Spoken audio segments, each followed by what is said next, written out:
6 प्रकार से आज सबको नियम बनाना है। क्या क्या? तिलदान। सबसे पहले जल के लोटे में तिल डाल के स्नान, और उसके बाद फिर जो जल भगवान को चढ़ाना है, चाहे सूर्यदेव चाहे भोले जी को, उसमें भी तिल डालना है।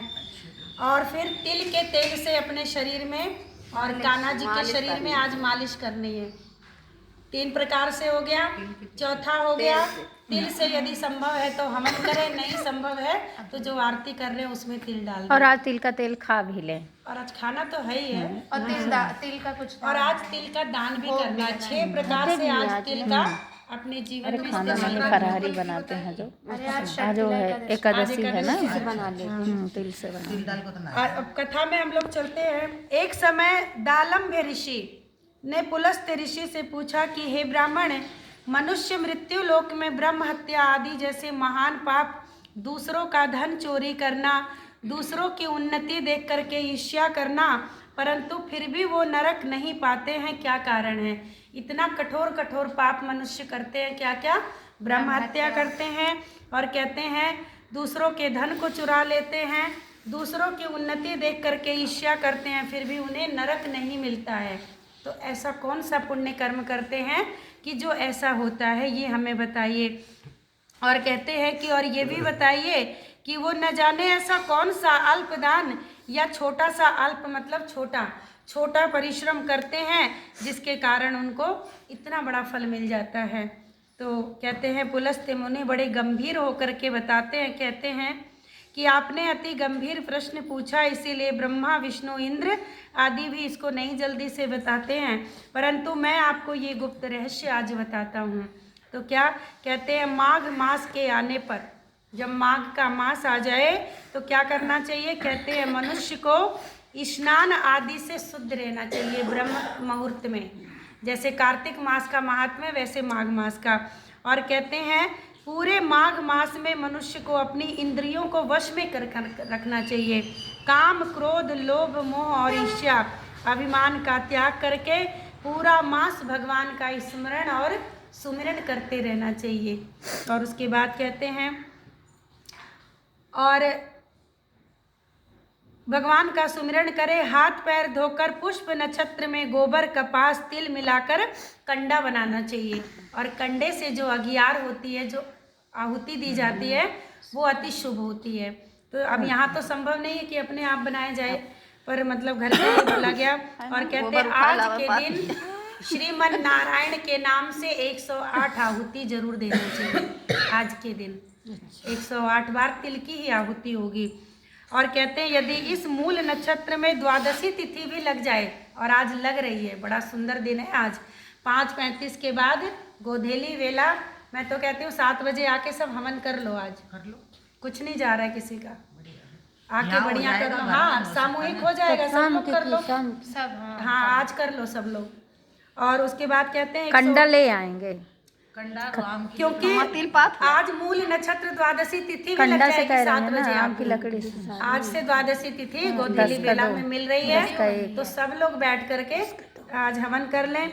और कहते हैं स्नान आदि नित्य क्रिया से शुद्ध होकर के भगवान का पूजन और कीर्तन एकादशी के दिन करना चाहिए। और कहते हैं एकादशी के दिन व्रत और रात्रि जागरण, हवन आज अति आवश्यक है।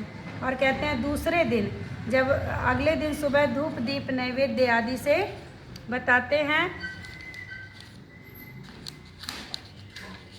एक पेज होना चाहिए, उसी के साथ है। हाँ, एक पेज होना चाहिए, क्योंकि अभी कथा तो आई ही नहीं मेन। हाँ, भगवान का पूजन करना चाहिए।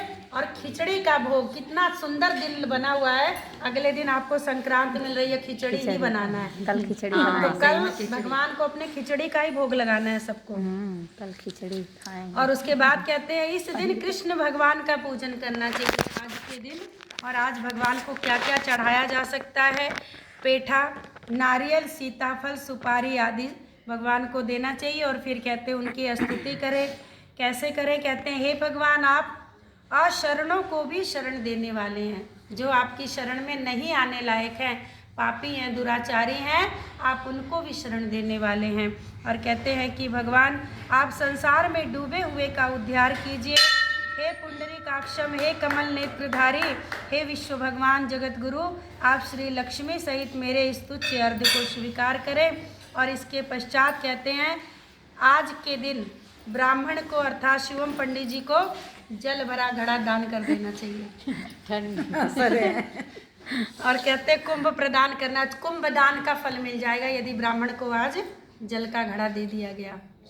तो एक गिलास लाख पर कतरा पी है। और कहते हैं ब्राह्मण को श्यामा गाय और तिल पात्र भी देना अच्छा है। ब्राह्मण को आज तिल के लड्डू भी खिला देने चाहिए। तो मैं तो आज स्पेशल बनाऊंगी इनके लिए। और कहते हैं तिल स्नान और भोजन में श्रेष्ठ है। तिल पूरे माघ मास में स्नान और तिल का सेवन भी पूरा माघ मास करना चाहिए।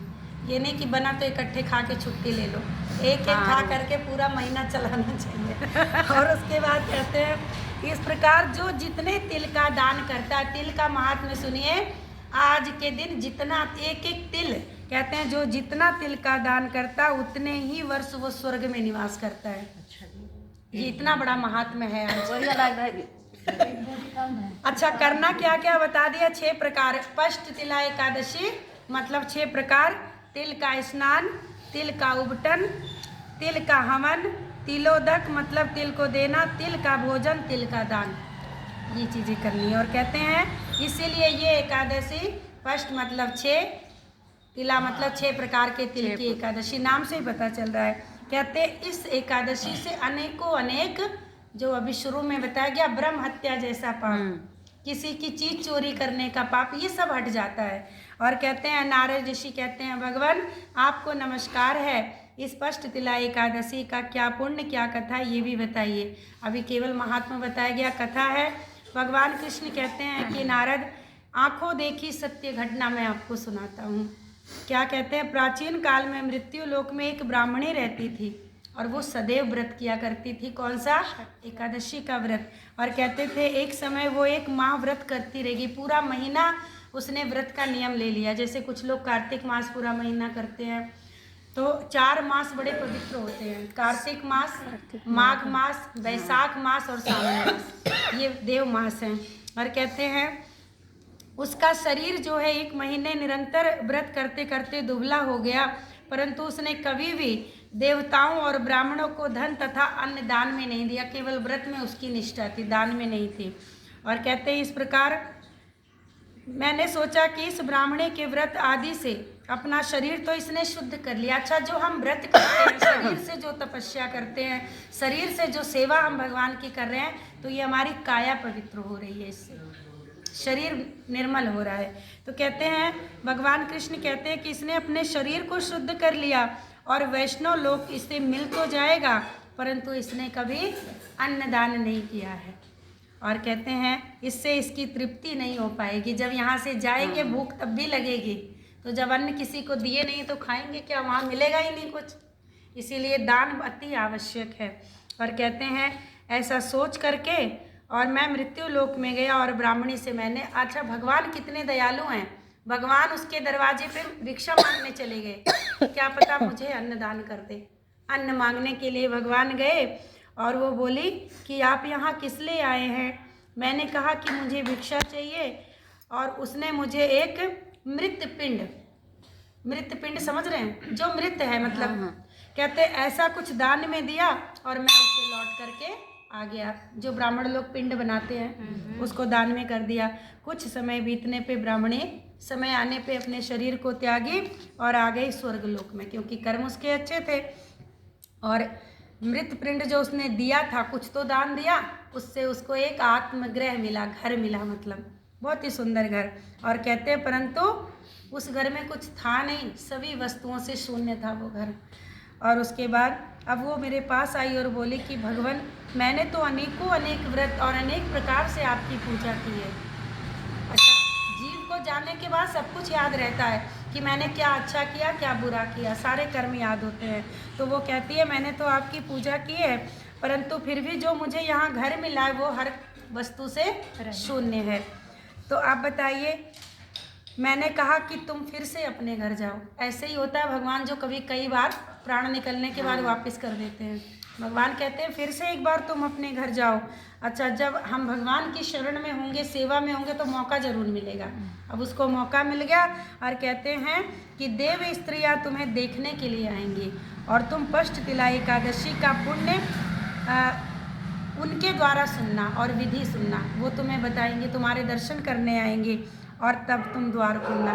जब वो तुम्हें बताने लगेंगे ना इस एकादशी का महात्म्य, तब तुम अपने दरवाजे को खोलना। और भगवान के वचन सुनकर वो अपने घर में दोबारा आती है। देव स्त्रियां आकर द्वार खुलवाती हैं तो ब्राह्मणी कहती है कि यदि आप मुझे देखने आई हैं तो पष्ट तिला एकादशी का महात्म्य सुनाइए मुझे। और उसके बाद उसमें से एक स्त्री कहती है, सुनो मैं बताती हूँ। जब उसने पष्ट तिला एकादशी का महात्म्य सुना दिया, द्वार को खोला, देव स्त्रियों ने उनको सब स्त्रियों से अलग पाया। और देव कहते हैं ब्राह्मणी ने भी देव स्त्रियों के कहे अनुसार पष्ट तिला का व्रत किया और इसके प्रभाव से उसका गृह धन धान्य से भरपूर हो गया, तिल दान करने से। और उसके बाद कहते हैं मनुष्य को पष्ट तिला एकादशी का व्रत अवश्य करना चाहिए। इससे होता क्या है, मनुष्य का जन्मों जन्म में आरोग्यता, एक तो रोग शरीर का मिट जाएगा, कई जन्मों के लिए रोग से मुक्ति मिल जाएगी।